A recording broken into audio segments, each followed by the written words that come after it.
E aí, pessoal do oitavo ano, aqui é o Matheus Viana mais uma vez, separados, mas juntos, não é isso? Então, vamos falar nessa semana, vamos continuar falando sobre a circulação humana.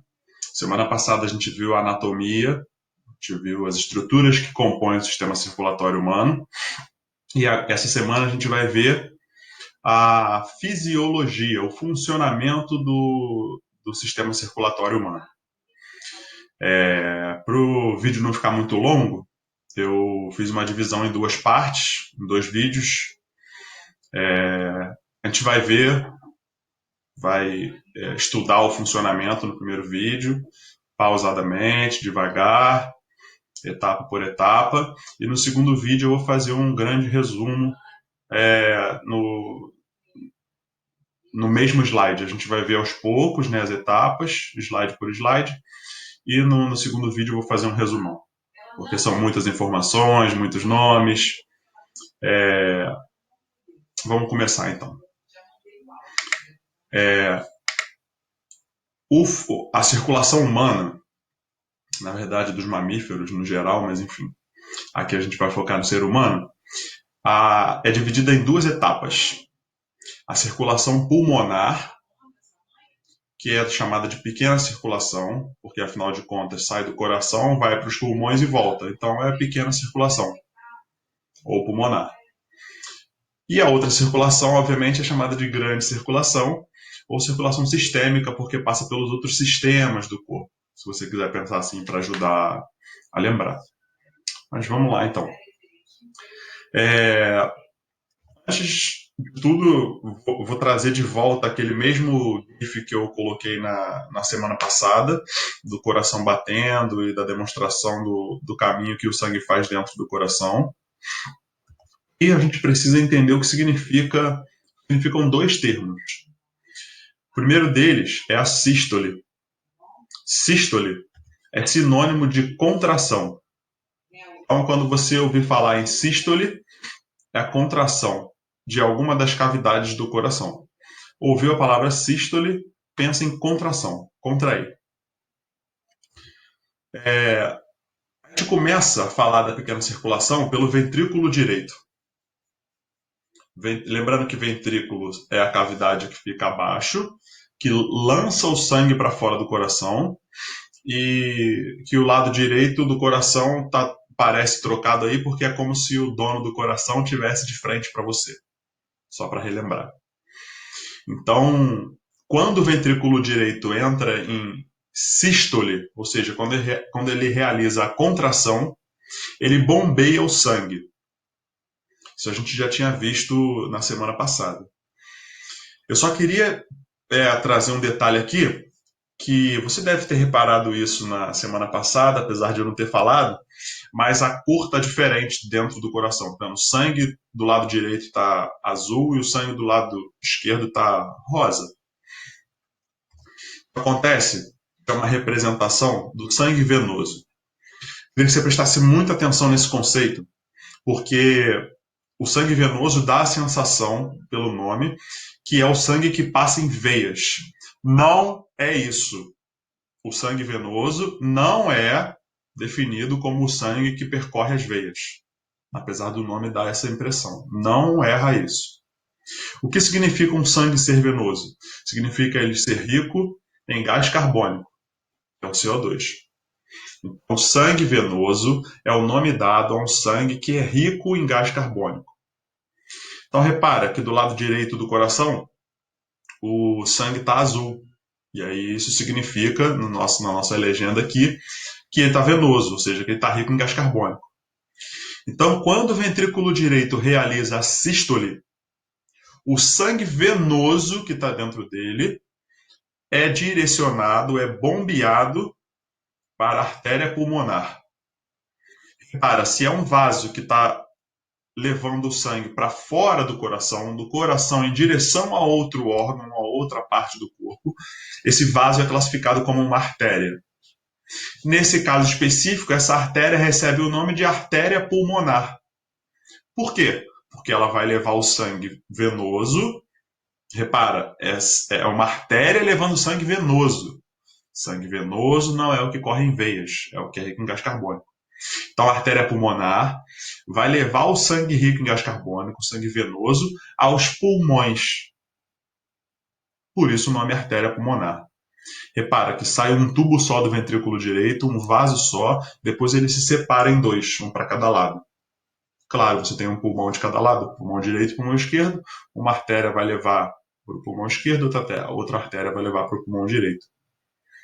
Então, o ventrículo direito realiza a sístole e bombeia o sangue para a artéria pulmonar. A artéria pulmonar vai levar o sangue aos capilares que são vizinhos dos pulmões. Então, passam capilares, que são os vasos mais fininhos, em volta da parede do pulmão. Lembra que a parede do capilar é bem fininha? A espessura é uma célula só? Isso é importante para as trocas de substâncias.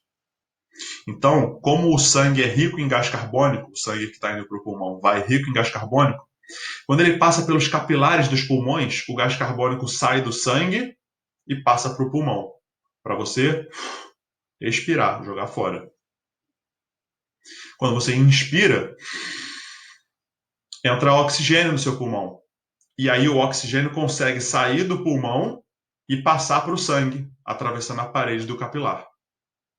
Então, o sangue que vai passando pelos capilares próximos aos pulmões deixam de ser sangue venoso, ou seja, deixa de ser rico em gás carbônico e passa a ser rico em gás oxigênio, que é o O2. Assim como o sangue rico em CO2 é chamado de sangue venoso, o sangue rico em gás oxigênio é chamado de sangue arterial. Vou fazer o mesmo comentário. Sangue arterial não é o sangue que passa por artérias. Sangue arterial é o sangue rico em O2. Então, o sangue chega aos capilares vizinhos dos pulmões rico em CO2, ou seja, venoso, e sai desses capilares rico em O2, ou seja, arterial. E aí o sangue arterial, ele é levado de volta aos pulmões não, ao coração. E quem faz isso, qualquer vaso que esteja levando sangue para o coração, de volta para o coração, é classificado como veia. Se essas veias estão vindo dos pulmões, elas são chamadas de veias pulmonares. Repara que são 4 vasos que chegam ao coração vindo dos pulmões. 2 do lado esquerdo, 2 do lado direito. 2 do pulmão esquerdo, 2 do pulmão direito. Chegando ao lado esquerdo do coração, repara. Tanto as veias pulmonares desse lado, quanto as desse lado, desembocam do lado esquerdo do coração. Aqui, ó, os 2 buraquinhos das veias pulmonares que vêm do lado direito e os 2 buraquinhos das veias pulmonares que vêm do lado esquerdo. E aí jogam o sangue de volta para o coração. Sempre que o coração recebe sangue, ele recebe numa cavidade que é classificada como átrio. E como a gente está falando do lado esquerdo, é o átrio esquerdo. Só que o sangue só consegue entrar no átrio esquerdo, em qualquer outra cavidade, mas agora especificamente estou falando do átrio esquerdo, se essa cavidade estiver realizando a diástole. E aí vem a outra palavra que você precisa saber em relação aos movimentos dos músculos cardíacos. A diástole é sinônimo de relaxamento.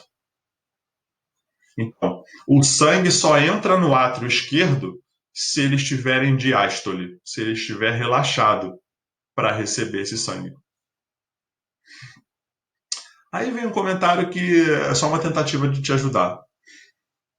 Olha para essas duas palavras, sístole e diástole. Vê se o som delas não ajuda você a lembrar o que elas significam. Olha como sístole é a palavra mais tensa, assim, mais contraída. Sístole. E olha como a diástole é mais relaxada, porque a sílaba tônica é aberta, né? O fonema é aberto, a diástole. Olha como relaxa, diástole. Então, vê se você consegue usar isso para te ajudar a lembrar que sístole é a contração e diástole é o relaxamento. Tá? Essas palavras aparecem com alguma frequência. E aí, continuando a circulação pulmonar, continuando assim, né? Porque o que é a circulação pulmonar? É o caminho que o sangue faz do coração para os pulmões e voltando para o coração. Então, eu vou reproduzir de novo o coração aí, no mesmo GIF. E aí, quando o sangue já está no átrio esquerdo. Quando o átrio esquerdo estava em diástole quando o sangue entrou. Só que agora o átrio esquerdo precisa lançar o sangue arterial para o ventrículo esquerdo. Para bombear o sangue para o ventrículo, o átrio entra em contração, o átrio entra em sístole. E aí o sangue, como a seta mostra aqui, ó, quando está no átrio esquerdo e o átrio esquerdo contrai, ó, entrou em sístole, o sangue desce para o ventrículo esquerdo. Então o sangue arterial, não esquece e não se confunde, sangue arterial não é o que passa por artérias, é o sangue rico em oxigênio, é bombeado para o ventrículo esquerdo. Só que o sangue sair do átrio esquerdo e entrar no ventrículo esquerdo, o ventrículo precisa estar em diástole, precisa estar relaxado. Para quê? Para o sangue entrar. Então, o átrio esquerdo entra em sístole e o ventrículo esquerdo entra em diástole. Para o sangue que vai ser bombeado do átrio entrar no ventrículo. E assim a gente pode dizer que acaba a pequena circulação, ou circulação pulmonar. Então, o sangue foi do coração para os pulmões e voltou para o coração. A outra circulação, que não é a pequena, que não é a pulmonar, é chamada de grande circulação, ou circulação sistêmica. Para ajudar você a lembrar, pensa que a circulação sistêmica passa pelos outros sistemas do nosso corpo, sem ser o respiratório, sem ser o pulmão. Grande circulação, porque o caminho que o sangue percorre é muito maior do que simplesmente ir até o pulmão e voltar para o coração. A grande circulação é coração, resto do corpo todo menos os pulmões, coração de novo. Então, vou colocar outra imagem do coração aqui, para a gente começar a falar sobre a grande circulação, a circulação sistêmica. Então, pensa no ventrículo esquerdo. Ele, para receber o sangue do átrio, ele estava em diástole. Mas agora ele vai bombear o sangue para o resto do corpo. Então ele tem que fazer a sístole, ele tem que contrair para lançar esse sangue. Esse sangue que está dentro do ventrículo esquerdo é um sangue arterial, ou seja, rico em gás e oxigênio. E sempre que o sangue sai de um ventrículo, ele passa por um vaso que é classificado como artéria, já que está tirando o sangue do coração e levando para outra parte do corpo. No caso específico da artéria que sai do ventrículo esquerdo, ela é chamada de artéria aorta. Então, a artéria aorta é aquela que leva o sangue arterial do coração em direção ao resto do corpo. E aí, a artéria aorta vai levar esse sangue em direção aos capilares que não sejam os dos pulmões, para todos os outros capilares. Qual é a importância disso? Se o sangue é arterial, ele está rico em O2. Então, as células vão consumir esse O2 graças à pequena espessura da parede do capilar. Então, o oxigênio que está no sangue vai conseguir passar pelos capilares e chegar às outras células do seu corpo. Só que essas células pegam o oxigênio, fazem a respiração celular com esse oxigênio e, como resultado, elas liberam o gás carbônico. Então, assim como o oxigênio consegue passar pelos capilares e chegar até as outras células, o gás carbônico, produzido por essas células, consegue passar pela parede do capilar e chegar até o sangue, que está passando aqui. Então, o sangue, ao longo desses capilares, que não são os pulmonares, vão deixando de ser sangue, o sangue vai deixando de ser arterial e vai passando a ser venoso. Por quê? Porque as células estão pegando o oxigênio para elas e estão lançando o gás carbônico no sangue. Então, o sangue que chega arterial a esses capilares se torna venoso. Sai desses capilares, venoso. E aí, continuando a circulação sistêmica, que é a grande circulação, o sangue que agora é venoso, ou seja, rico em gás carbônico, vai ser conduzido de volta ao coração. Se o sangue é conduzido de volta ao coração por um determinado vaso, esse vaso é classificado como veia. Se eu estou me referindo a veias que estão levando o sangue venoso de volta para o coração, vindo do resto do corpo, essas veias são chamadas de veias cavas. Repara que tem duas veias cavas, uma em cima, uma vindo da parte de cima do seu corpo e uma vindo da parte de baixo do seu corpo.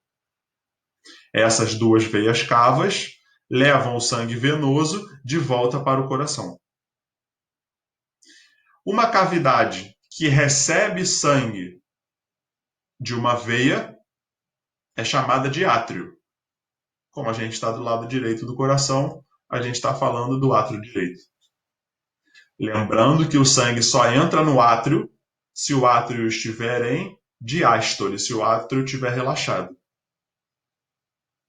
Quando esse átrio recebe o sangue e realiza a sístole, ou seja, faz a contração, esse sangue, que é venoso, passa para o ventrículo direito. Só que isso só acontece se o ventrículo direito estiver relaxado, estiver em diástole. Aí o sangue sai do átrio e passa para o ventrículo. Então, o átrio só recebe o sangue se estiver em diástole e para bombear o sangue para o ventrículo, ele entra em sístole. E o ventrículo só vai receber esse sangue se estiver em diástole. Então, a sístole do átrio lança o sangue para o ventrículo que está em diástole. E o sangue voltou para o ventrículo direito, que foi de onde eu comecei a falar da pequena circulação, no primeiro slide. Então, com isso, a gente completa a circulação humana. A pequena circulação faz coração, pulmões, coração, e a grande circulação faz coração, resto do corpo, coração de novo. No próximo vídeo, a gente faz um resumão aí para ficar ainda mais consolidado esse conteúdo para vocês. Obrigado, até a próxima.